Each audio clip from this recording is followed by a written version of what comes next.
पूरे दिन में तो ऐसे समय आते हैं जब आप कोई भी मनोकामना मांगे वो ज़रूर पूरी होगी। आप जानते हैं कि आपकी पूजा का पूर्ण फल आपको नहीं मिल रहा। पूजा अर्चना शुद्ध मन से भगवान को याद करने के बावजूद क्यों आपके जीवन में दुख दर्द कम ही नहीं होता? कहीं आप भी यही गलती तो नहीं कर रहे? किसी भी पूजा का पूर्ण फल प्राप्त करने के लिए एक बहुत ही महत्वपूर्ण कार्य करना पड़ता है जो कि हम में से काफ़ी लोग नहीं जानते। उसे जानने के लिए इस वीडियो को आखिर तक आप ज़रूर देखिए। हम आपको दिन के ऐसे 2 समय बताते हैं जब आपको पूजा अवश्य करनी चाहिए। इसमें से भी हम आपको वो समय भी बताएंगे जब पूजा करने से आपको शीघ्र ही फल प्राप्त होगा और आपकी सभी मनोकामनाएं ज़रूर पूर्ण होंगी। हिंदू धर्म शास्त्रों के अनुसार पूजा करने के कुछ विशेष नियम बनाए गए हैं जिनका पालन करने से घर में सुख समृद्धि बनी रहती है। ऐसा माना जाता है कि पूजा देवताओं के सम्मान में की जाती है और विशेष व निश्चित समय की गई पूजा देवताओं द्वारा ही स्वीकार्य होती है। पूजा करने से मन को असीम शांति का अनुभव होता है और आगे बढ़ने की प्रेरणा मिलती है अथवा घर में भी शांत वातावरण बनता है। ज्योतिष की माने तो दिन में 5 बार पूजा की जा सकती है।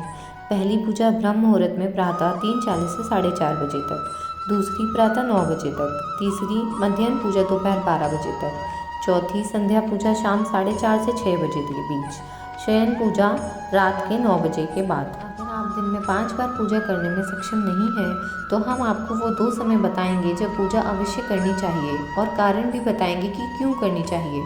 शास्त्रों के अनुसार पूजा करने का सबसे उत्तम समय प्रातःकाल यानी ब्रह्म मुहूर्त का बताया गया है, क्योंकि इस समय सूर्य हमारे पृथ्वी के ठीक सीध में होता है जिससे अलग ऊर्जा का एहसास होता है। इस समय हमारा तन और मन ज़्यादा पवित्र हो पाते हैं, इसलिए हम पूरी तरह से ईश्वर में ध्यान केंद्रित कर पाते हैं। इस समय का पूजन सीधे ईश्वर तक जाता है और फल इच्छित पूजा का फल शीघ्र ही मिलता है। कोई मनुष्य जो भी कार्य करने का प्रयास अगर ब्रह्म मुहूर्त में करता है तो प्रकृति भी उसका साथ देती है और उसे इसका सर्वश्रेष्ठ फल मिलता है। जैसे कि अगर आप एथलीट या कोई खिलाड़ी हैं तो इस समय अगर आप प्रैक्टिस करते हैं तो आपको उन्नति ज़रूर मिलेगी। इस समय में वंदना, ध्यान, प्रार्थना और अध्ययन करना उत्तम बताया गया है। इस समय संपूर्ण वातावरण शांतिमय व निर्मल होता है और देवी देवता विचरण कर रहे होते हैं। इस समय सत्व गुणों की प्रधानता रहती है, इसलिए मंदिरों के पट इसी समय में खोले जाते हैं। इस समय में उठने से सौंदर्य, बल, विद्या, स्वास्थ्य की प्राप्ति होती है। साइंटिफिकली भी देखें तो शोध से पता चलता है कि इस समय वायुमंडल प्रदूषण रहित होता है और हवा में ऑक्सीजन की मात्रा सबसे अधिक होती है, जिससे आपके मन, मस्तिष्क स्वास्थ्य बनता है व आपके शरीर में अलग ऊर्जा का उत्पादन होता है। ब्रह्म मुहूर्त में सुबह टहलने से शरीर में संजीवनी शक्ति का संचार होता है। इस समय पूजा करते समय आप जो भी मांगें वो जल्दी स्वीकार्य होती है, क्योंकि देवी देवता आपके घर पधार रहे होते हैं। ऐसे ही संध्या काल का समय जो कि सूर्यास्त पर निर्भर करता है, उस समय माना जाता है कि नकारात्मक शक्तियाँ प्रबल हो रही होती हैं, जिसमें खुद को बचाने के लिए व घर शुद्ध रखने के लिए संध्या काल के अंतिम समय सूर्यास्त होते समय पूजा ज़रूर करनी चाहिए। ईश्वर में लीन रहने से उन नकारात्मक शक्तियों का प्रभाव हम पर नहीं पड़ता। साथ ही साथ जाने अनजाने में हमसे दिन में जो भी गलती होती है उसका प्रायश्चित भी हो जाता है। संध्या काल में शनिदेव और हनुमान जी की पूजा करना विशेष प्रभावशाली माना जाता है।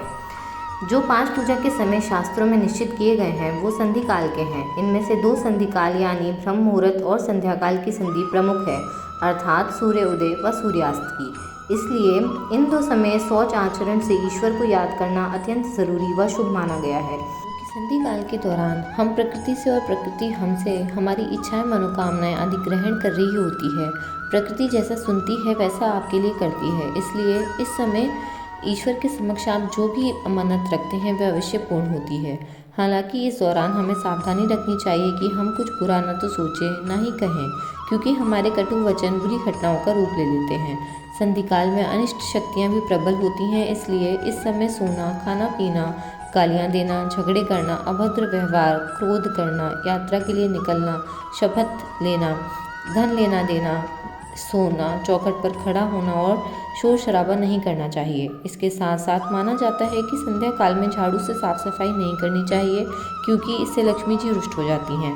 इस समय गर्भ धारण के प्रयत्न भी नहीं करना चाहिए, क्योंकि शाम के समय में गर्भ धारण से हुई संतान को अपने जीवन में विभिन्न समस्याओं का सामना करना पड़ता है और ब्रह्म मुहूर्त में भी इसका निषेध किया जाता है। इस समय नाखून काटना भी अशुभ माना जाता है। शाम के समय वेद व शास्त्रों के अध्ययन भी नहीं करना चाहिए। यह हमारा संधि काल से मतलब है ब्रह्म मुहूर्त एवं संध्या काल भी। अब जो हम बताने जा रहे हैं उसे आप बहुत ध्यान से सुनिएगा। जैसा कि वीडियो की शुरू में हमने आपको बताया था, कहीं आप भी तो ये भूल नहीं कर रहे। आपकी पूजा का पूर्ण फल आपको क्यों नहीं मिल रहा, उसका कारण हम आपको बताते हैं। जब भी आप भगवान की आरती करते हैं तो क्या आप आरती करने से पहले और आरती करने के बाद दीपक का जल से आचमन करते हैं? यदि नहीं तो आपको भी आपकी पूजा का पूर्ण फल प्राप्त नहीं हो रहा। यह वीडियो देखने के बाद आप जब भी पूजा या आरती करें तो दिया जलाकर या तो तांबे की आचमनी में या शंख में गंगा जल या नॉर्मल पानी भरकर थोड़ा सा जल लेकर दीपक के चारों ओर 2 बार घुमाएं और घुमाए हुए जल को धरती पर ही गिरा दें। ऐसे ही आरती व पूजा करने के बाद फिर थोड़ा सा जल लेकर दीपक का आचमन करें, यानी 2 बार चारों ओर घुमाकर धरती पर छोड़ें। इससे दिए की शुद्धि हो जाती है और आचमनी या शंख में बचा हुआ जल आपके पूरे घर में पूजा के बाद छिड़कें। इससे आपको घर की भी शुद्धि हो जाएगी। आरती के बाद आचमनी व शंख के जल को पीना भी लाभदायक होता है। हो सके तो जल में तुलसी का पत्ता अवश्य डालें। ये करने से पूजा का संपूर्ण फल आपको मिलेगा व घर में मौजूद जो भी नकारात्मक शक्ति है वो भी कम होगी। अगर ये वीडियो आपको अच्छा लगा तो कमेंट्स में हमें ज़रूर बताएं और पूजा की विधि को कोई अलग टिप्स आपके पास हो तो हमसे ज़रूर साझा करें। धन्यवाद।